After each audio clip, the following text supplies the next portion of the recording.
राहुल गांधी के इस सनसनी बयान के बाद से यूपी के चुनाव में एक नया पड़ाव दिखाई देखने को मिल रहा है। हम सबको पता है यूपी का असेंबली इलेक्शन 2027 में है, जिसकी शुरुआत और तैयारी अभी से बीजेपी गवर्नमेंट, सपा, कांग्रेस और बसपा कर चुकी है। इन सब चीजों के बीच में राहुल गांधी अपने संसदीय जगह पर गए थे, रायबरेली। वहां पर उन्होंने एक जो हमारे स्वतंत्रता सेनानी है वीर पासी, जो कि एक बहुत बड़ा नाम है दलित समाज के अंदर, उनके लिए एक इवेंट रखा था और उस इवेंट में राहुल गांधी ने सबको वहां पर कहते हैं ना कि ऑडियंस को केटर किया और उसके अंदर राहुल गांधी ने ये वायरल बयान दिया। राहुल गांधी ने बोला कि पीएम नरेंद्र मोदी ने हम सबको स्थायी तौर पे, इकोनॉमिक तौर पे बेच दिया है और अब यहाँ पर जब सैलाब आएगा, इकोनॉमिक क्राइसिस आएगी इंडिया के अंदर, उस टाइम पर आरएसएस वाले लोग आपके सामने आके खड़े हो जाएंगे और कहेंगे कि सिर्फ पीएम नरेंद्र मोदी इस चीज को ठीक कर सकते हैं और उसके बाद से आपको ना चाहते हुए भी उधर ही जाना पड़ेगा। आपको समझना चाहिए कि इस टाइम पर क्या करने की कोशिश कर रहे हैं पीएम नरेंद्र मोदी, अमित शाह और तो और आपके आरएसएस वाले। राहुल गांधी ने पीएम नरेंद्र मोदी के जो फॉरेन ट्रिप्स थे उसके ऊपर भी काफी सवाल उठाए। इतना ही नहीं, राहुल गांधी का ये जो पूरा पैतरा है, इसके अंदर हमने देखा कि जो नेशनल हेड है एससी एसटी के, वो भी वहां पर मौजूद थे, साथ ही कांग्रेस के बहुत वरिष्ठ नेता वो भी वहां पर मौजूद थे। पर यहाँ पे कहानी में ट्विस्ट तब आया जब वो दोनों ही नेताओं ने कोशिश की थी बस एक दिन पहले बसपा के जो चीफ है मायावती से मिलने के लिए। जब लोगों से पूछा गया कि वो मायावती से क्यों मिलना चाह रही हैं, ऐसा क्या है एंड ऑल ऑफ दैट, तो उन दोनों ही नेताओं ने बोला कि उनका घर यहाँ से नजदीक में था और हमने सोचा कि अभी उनकी तबीयत ठीक नहीं है तो हम उससे मिल लेते हैं। पर इस बयान को किसी ने भी आंकलन के हिसाब से सही नहीं माना। कुछ ना कुछ तो कांग्रेस करने की कोशिश कर रही है। क्या इस बार त्रिकोणीय सरकार बनने वाली है? क्या इस बार समाजवादी पार्टी, बसपा और कांग्रेस एक साथ आने वाले हैं ताकि वो लोग बीजेपी को हरा सके? अगर हम पुराने और हिस्टोरिकल हिसाब से देखेंगे तो हमें ये समझ में आएगा कि कैसे यूपी के अंदर जब कांग्रेस का राज्यकाल था, उनका मेजर जो वोटर बैंक था वो ब्राह्मण थे, दलित थे और मुसलमान थे। लेकिन 2016 के बाद से चीजें चेंज हो गई। जैसे ही राम मंदिर का समीकरण यहाँ पर आया, उस टाइम पे इतने ढेर सारे अलग अलग इश्यूज होने लगे मस्जिदों के ऊपर एंड ऑल ऑफ दैट।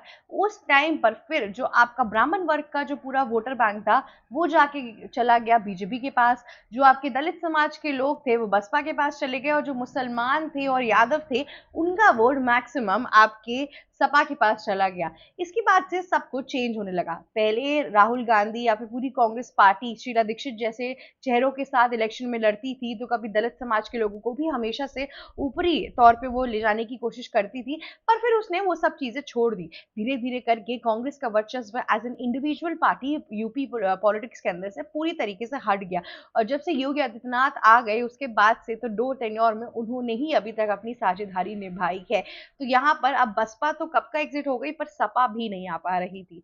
फिर कांग्रेस पार्टी ने सोचा कि राहुल गांधी और समाजवादी के जो लीडर हैं अखिलेश यादव, अगर ये दो एक साथ अलायंस में आएंगे तो क्या पता कुछ तिगड़म हो जाए, क्या पता कुछ अच्छा हो जाए। और ऐसा ही कुछ हुआ लोकसभा इलेक्शन के अंदर।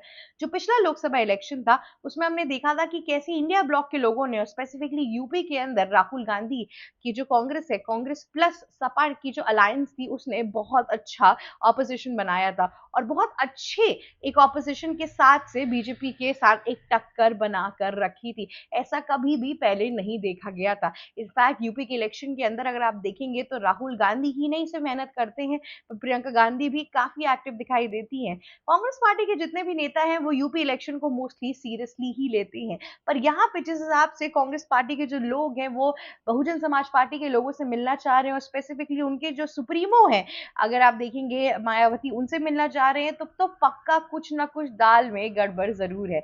इन लोगों की अपनी एक अलायंस चल सकती है, क्योंकि अगर आपको एक चीज समझ में आएगी तो आपको ये देखने को मिलेगा कि अखिलेश यादव ने बोल तो दिया है कि 2027 के इलेक्शन में भी हमारा जो पूरा का पूरा अलायंस है वो कांग्रेस पार्टी के साथ ही रहेगा। पर अगर निजी दिनों में आप इन दोनों के रिश्ते देखेंगे कि इनकी जो डिसअग्रीमेंट्स रही हैं पूरे पॉलिटिकल सिनेरियो के अंदर, बहुत से इश्यूज के अंदर, स्पेसिफिकली आपको याद होगा जब एआई समिट में कांग्रेस के कार्यकर्ताओं ने समिट के अंदर जाके शर्टलेस और अलग अलग तरीके के प्रोटेस्ट किए थे, उसके खिलाफ भी अखिलेश यादव ने बोला था। ऐसे बहुत से मुद्दे हैं जहां पे अखिलेश यादव कभी ममता बनर्जी का साथ देते हैं तो राहुल गांधी ममता बनर्जी को करंट बता देते हैं। तो इस हिसाब से इनकी डिसएग्रीमेंट्स बनी रहती हैं और हमेशा ही अगर आप देखेंगे तो तनाव मतलब इन दोनों के बीच में दिखता ही दिखता है।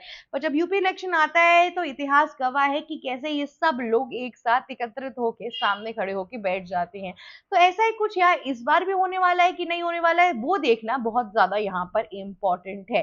तो इसीलिए ये जो पूरी मीटिंग है और ये जो पूरा एरिया है, वो राहुल गांधी के लिए बहुत ज़्यादा इम्पोर्टेंट है।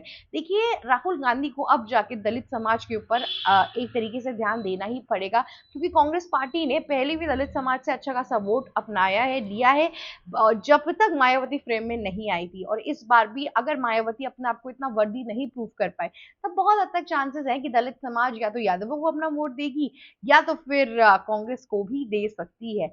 अगर आप देखेंगे, दलित समाज के लिए सबसे दो बड़े वर्ग जो हैं, वो सबसे पहला तो जाट है, दूसरा जो है वो है पासी। इसीलिए वीर पासी के लिए इतना बड़ा इवेंट हुआ यहाँ पर।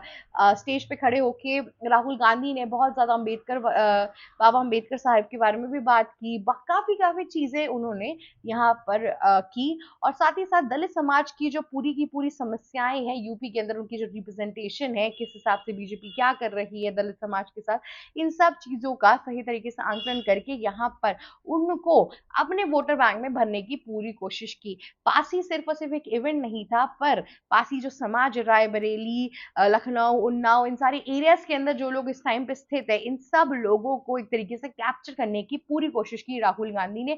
उनके जो मसीहा हैं, उनके जो एक तरीके से जिनको वो पूछते हैं एज अ फ्रीडम फाइटर कह लीजिए, एज अ प्रोटेक्टर, उनको राहुल गांधी ने यहाँ पर बहुत ऊपरी दर्जे का सम्मान दिया है। तो राहुल गांधी कहीं ना कहीं दलित समाज के ऊपर पूरा टारगेट लेके चल रहे हैं, क्योंकि उनको पता है कि हिंदुओं का वोट तो उनको एज सच नहीं मिलने वाला है। हिंदुओं में जो आपके ब्राह्मण समाज है, वो तो बीजेपी के पास ही जाएगा। तो ये जो ओल्ड पॉलिटिक्स वो कांग्रेस खेलती थी, वो यहाँ पे तो नहीं खेल पाएगी, और स्ट्रैटेजी बदलने की बहुत ज्यादा जरूरत है। कांग्रेस पार्टी को बीते कुछ दिनों चुनाव के बाद से ये बात तो समझ में आने लगी है कि हमेशा वो अलायंसेस में नहीं चल सकते हैं। उनकी पार्टी जो इंडिविजुअलिटी पे लड़ती थी पहले, वो अब धीरे धीरे डिमिनिश हो गई है। 70 साल कांग्रेस पार्टी ने भारत के ऊपर राज किया, उसके बावजूद भी अब वो 2 से 3 से स्टेट में ज्यादा स्टेट में है ही नहीं।